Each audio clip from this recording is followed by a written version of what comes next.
Assalamualaikum warahmatullahi wabarakatuh dan selamat siang. Perkenalkan saya Jelita Rufina Sisan dengan NIM G701222024 dari kelas B.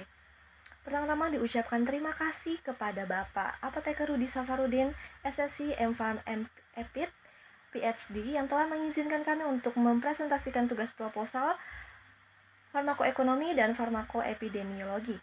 Langsung saja, judul proposal yang saya ambil pada penelitian kali ini yaitu pengaruh penggunaan furosemid terhadap peningkatan kadar kreatinin pada pasien hipertensi rawat jalan RSUD Anutapura Palu periode 2022 hingga 2024. Masuk ke dalam materi. Hal yang melatar belakangi dilakukannya penelitian ini yaitu ginjal merupakan organ penting dalam tubuh manusia yang memiliki fungsi utama untuk mengekskresikan sisa metabolisme dalam tubuh.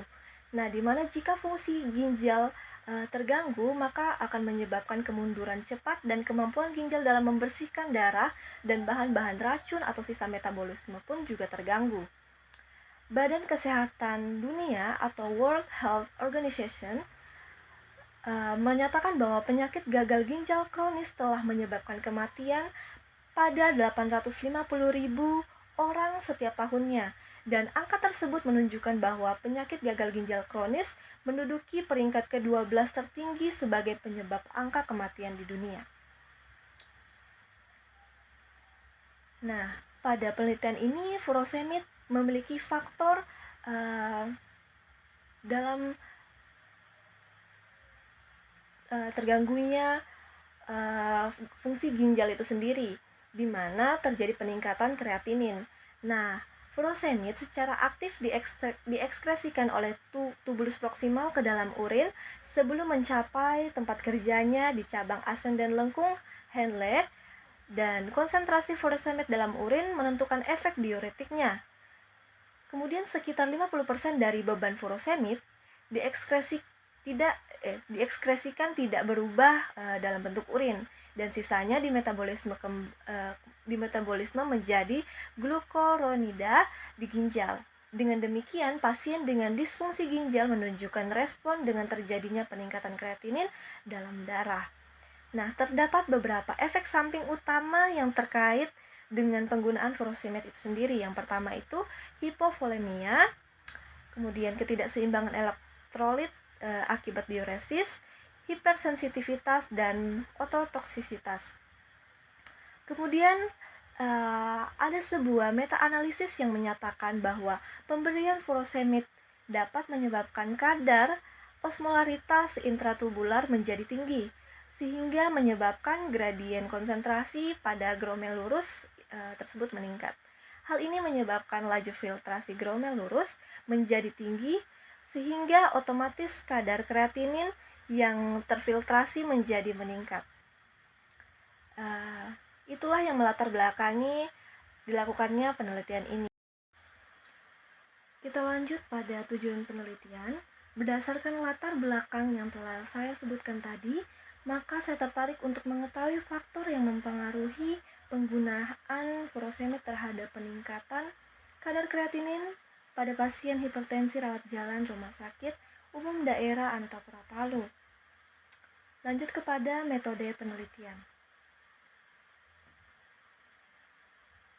Metode penelitian yang saya gunakan pada penelitian ini dengan desain penelitian yang akan digunakan yaitu cohort retrospektif dengan menggunakan data dari tahun 2022 hingga 2024. Nah, kemudian sumber data yang saya gunakan dalam penelitian ini yaitu menggunakan data dari hasil rekam medik pada pasien hipertensi yang menggunakan furosemid selama rawat jalan di RSUD Anutapura Palu selama periode 2022 hingga 2024. Selanjutnya, sampel penelitian. Sampel dalam penelitian ini adalah semua pasien dengan hipertensi yang menjalani pengobatan rawat jalan di Rumah Sakit Anutapura Palu yang telah memenuhi kriteria sebagai berikut. Terdapat dua kriteria yang harus dipenuhi dalam penelitian ini, yaitu kriteria inklusi, di mana kriteria ini adalah kriteria yang mendukung keberhasilan dari penelitian ini. Yang pertama yaitu pasien dengan diagnosis hipertensi yang menjalani pengobatan rawat jalan di RSUD Antapra Palu. Kemudian pasien tersebut menggunakan furosemid sebagai obat anti hipertensi mereka, dan pasien memiliki rentang usia 50 hingga 70 tahun. Kemudian kriteria eksklusi. Nah, kriteria eksklusi ini adalah kriteria yang mungkin akan mempengaruhi kegagalan dalam penelitian ini, yang dapat mempengaruhi hasil dari penelitian ini, di mana kriteria eksklusi itu sendiri yaitu pasien memiliki riwayat CKD. Nah, ketika pasien memiliki riwayat CKD, maka kreatinin pada pasien tersebut sudah meningkat lebih dahulu. Jadi sulit untuk diidentifikasi efek dari furosemid yang dapat meningkatkan kadar kreatinin itu sendiri. Nah, kemudian pasien sedang hamil dan pasien tidak patuh dengan pengobatan. Nah, pasien yang tidak patuh selama pengobatan sulit untuk kami menarik hasil karena pasien tersebut tidak mematuhi resep dari dokter. Jadi hal ini dapat mempengaruhi hasil dari penelitian ini. Kemudian pasien mengalami gangguan mental seperti depresi. Jadi ketika pasien tersebut mungkin memiliki gangguan mental seperti depresi, bisa terjadi kemungkinan lambat mengonsumsi obatnya dan lain-lain. Kemudian kita masuk kepada variabel penelitian. Variabel penelitian di sini ada 3. Yang pertama variabel terikat, di mana variabel terikat pada penelitian ini adalah kadar kreatinin dalam darah pada pasien yang menggunakan obat furosemid selama rawat jalan di RSUD Antapra Palu. Nah, kadar kreatinin ini yang akan diukur untuk melihat perubahan yang terjadi sebagai efek samping penggunaan furosemid itu sendiri. Kemudian variabel bebas utama, variabel ini pada penelitian ini adalah penggunaan obat furosemid pada pasien hipertensi. Nah, variabel ini dipilih untuk melihat peningkatan kadar kreatinin dalam darah yang disebabkan oleh efek furosemid. Kemudian variabel bebas lain. Variabel bebas lain yang terdapat pada penelitian ini adalah gaya hidup, kepatuhan minum obat, dan penyakit penyerta atau komorbiditas. Nah, variabel ini dapat memberikan kontribusi di mana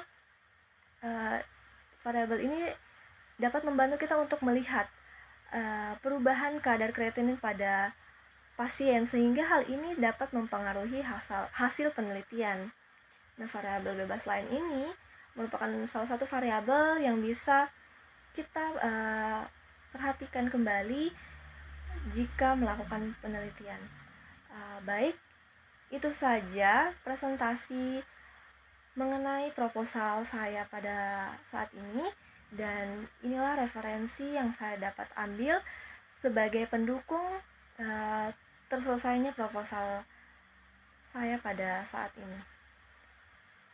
Baik, terima kasih saya ucapkan kepada Bapak dan teman-teman yang mungkin menyaksikan video ini, kiranya dapat bermanfaat. Sekali lagi saya ucapkan terima kasih dan saya akhiri. Wassalamualaikum warahmatullahi wabarakatuh.